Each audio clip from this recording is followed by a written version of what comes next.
पिछली वीडियो में हमने पढ़ा था कि विटेकर ने 5 किंगडम सिस्टम दिया था, या वो इसने 3 डोमेन सिस्टम हमारा दिया था। उसमें सबसे पहले हमारा जो आ रहा था वो आ रहा था विटेकर के हिसाब से मोनारा।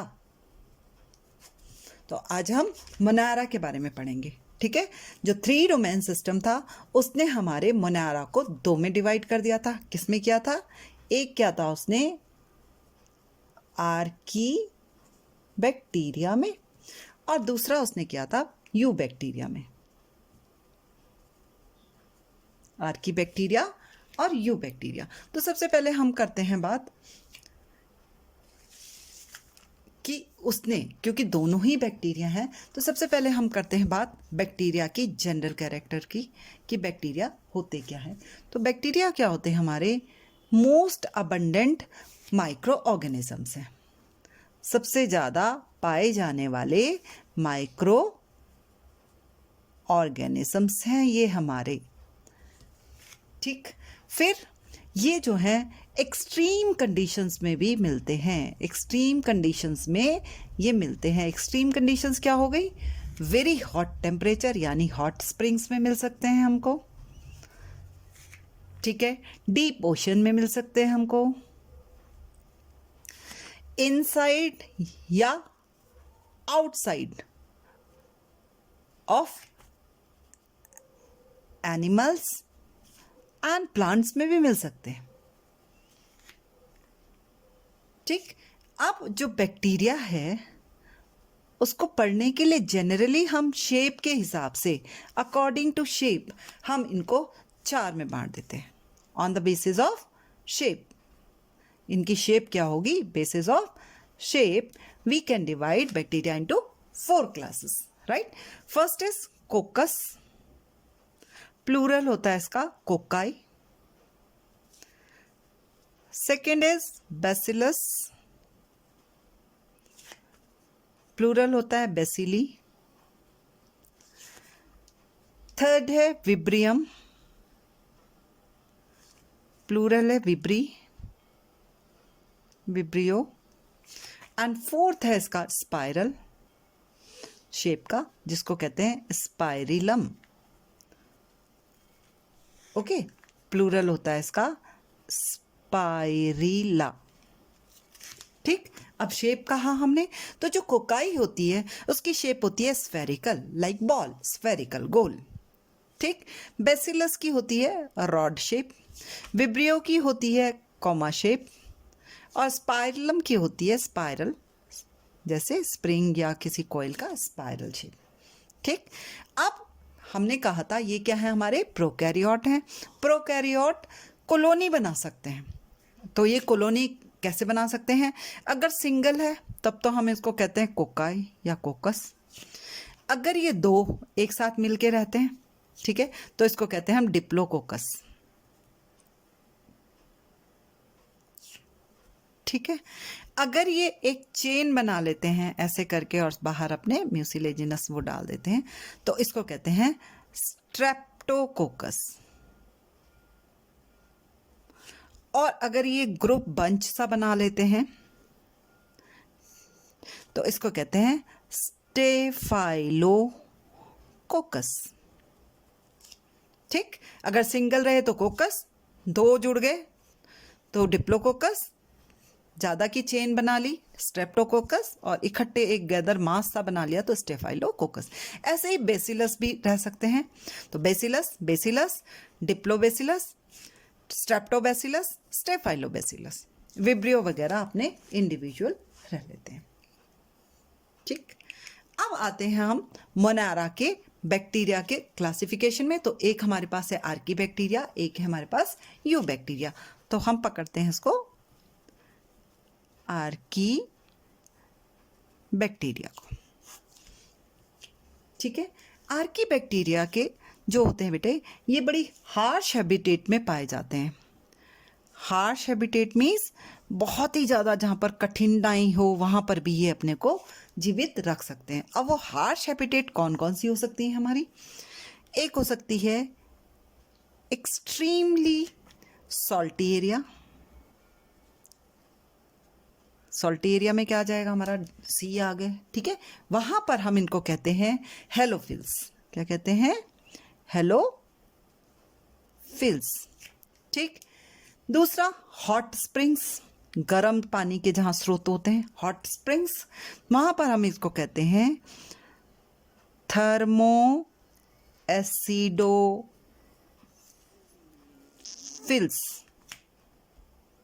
ठीक। मार्शी एरिया, दलदल जहां होंगे, मार्शी एरिया जहां पर होगा वहां पर हम इनको कहते हैं मिथेनोजन्स। क्या कहते हैं हम इनको, मिथेनोजन्स, ठीक है।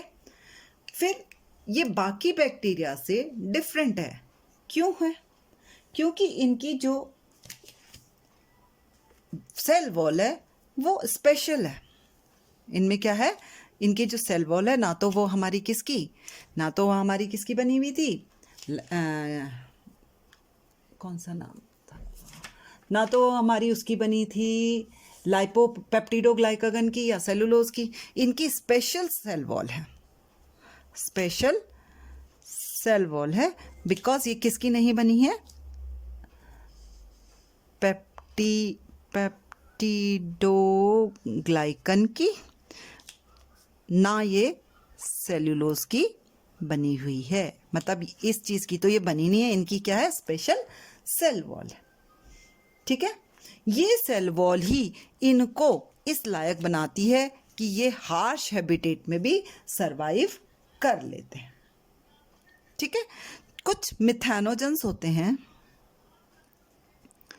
मिथेनोजन्स होते हैं जो कि एनिमल्स, कौन से वाले, रूमिनेंट, रूमिनेंट कौन से होते हैं, जिनका स्पेशल डाइजेस्टिव एक स्टमक हम अलग से बनाते थे। जो रूमिनेंट कौन से वाले हैं, जैसे हमारे काव हो गए जो जुगाली करते हैं, ठीक है, उनके गट में भी ये मिथेनोजन्स पाए जाते हैं। और यही कारण है जो इनका काव का डंग होता है, जो इनका गोबर होता है, उसमें एक मीथेन गैस की स्मेल आती है, मीथेन बनाते हैं मिथेनोजन्स, ठीक। फिर आए हमारे you bacteria, Archie bacteria, you bacteria, ठीक है। यू बैक्टीरिया को हम क्या कहते हैं, ट्रू बैक्टीरिया भी कहते हैं। क्या कहते थे इसको, ट्रू बैक्टीरिया। क्यों कहते हैं, क्योंकि इनके पास सेल वॉल होती है, ठीक है। इनके पास ये मोटाइल होते हैं, एक जगह से दूसरी जगह जा सकते हैं। इनके पास एक फ्लैजिलम होता है, एक फ्लैजिला होता है जिससे मोटाइल हो सकते हैं। ये ऑटोट्रॉफिक होते हैं, ठीक है ना। ऑटोट्रॉफिक कौन से वाले हैं इनमें, साइनोबैक्टीरिया। कौन से हैं, साइनोबैक्टीरिया। साइनोबैक्टीरिया को हम क्या कहते हैं, ब्लू ग्रीन एल्गी भी कह देते हैं, या ब्लू ग्रीन बैक्टीरिया भी कह सकते हैं, या ब्लू ग्रीन एल्गी भी कह सकते हैं।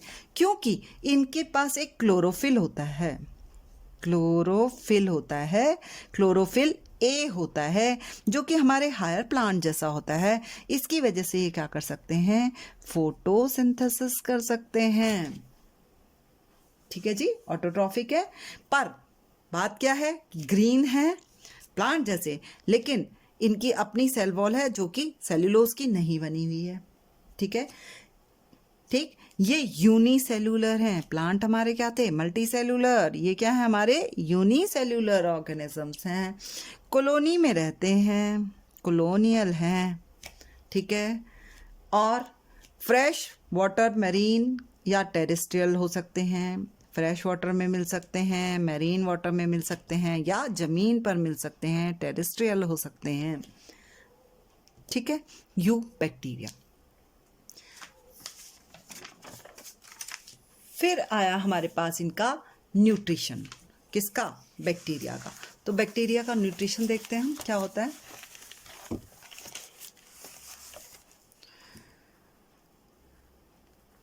न्यूट्रिशन इन बैक्टीरिया, ठीक है। Autotrophic, cyanobacteria. न्यूट्रिशन में हमारा एक आया ऑटोट्रॉफिक, जिसमें हमने अभी डिस्कस किया साइनोबैक्टीरिया, ब्लू ग्रीन। ठीक, दूसरे आते हैं हमारे हेट्रोट्रॉफिक। हीट्रोट्रॉफिक मीन्स जो दूसरे पे डिपेंड होंगे। इसमें हमारे पास क्या आएंगे? डीकम्पोजर्स। क्या आएंगे हमारे पास? डीकम्पोजर्स क्या होंगे? जैसे लकड़ी के ऊपर कहीं पर भी हमारे बैक्टीरिया बन गए, ठीक है, वो क्या करेंगे? कुछ एंजाइम सिक्रीट करेंगे जो कि उस ऑर्गेनिक मटेरियल को सिंपल फॉर्म में बदलेगा, डिकम्पोज करेगा, सिंपल मटेरियल में चेंज करेगा, और जो बॉन्ड उसके बीच जो केमिकल बॉन्ड्स थे उनसे जो एनर्जी रिलीज होगी उसको अपने लिए यूज करेगा। ठीक है, ये हो गए हीट्रोट्रॉफिक। अब जो हमारे हीट्रोट्रॉफिक बैक्टीरिया हैं जो कि दूसरी जगह से अपना कुछ भी एनर्जी ले रहे हैं, वो दो तरीके के हो सकते हैं। एक हो सकते हैं यूजफुल और एक हो सकते हैं हार्मफुल। ठीक है, यूजफुल में कौन सा है हमारा? जो मिल्क से कर्ड बना रहे हैं, बहुत पढ़ा है आपने, milk to curd, convert milk to curd. कौन से थे?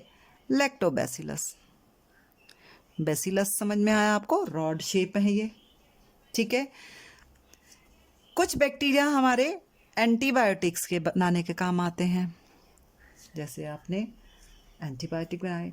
कुछ हमारे नाइट्रोजन फिक्सेशन के काम आते हैं, ये भी आपने पढ़ा हुआ है। नाइट्रोजन फिक्सेशन कौन सा था? राइजोबियम बैक्टीरिया, 10th में पढ़ा है आपको, राइजोबियम होता है। ठीक, हार्मफुल में कौन कौन से आए हमारे पास? हार्मफुल्स होंगे ह्यूमन बीइंग्स के लिए, बीमारियां फैलाएंगे। ठीक है, हमारी फसलों को, क्रॉप को बीमार कर देंगे, क्रॉप में कोई बीमारी ले आएंगे। हमारे फार्म जैसे गाय गुई हैं या हमारे जो फार्म एनिमल्स हैं उनमें बीमारियां फैला देंगे। ठीक है, हमारे पेट्स हैं, डॉग्स वगैरह हैं, उनको बीमारी फैला देंगे। ठीक, कुछ बैक्टीरियल डिजीजेस के नाम हैं कॉलेरा, टाइफॉइड, टेटनस या सिट्रस कैंकर।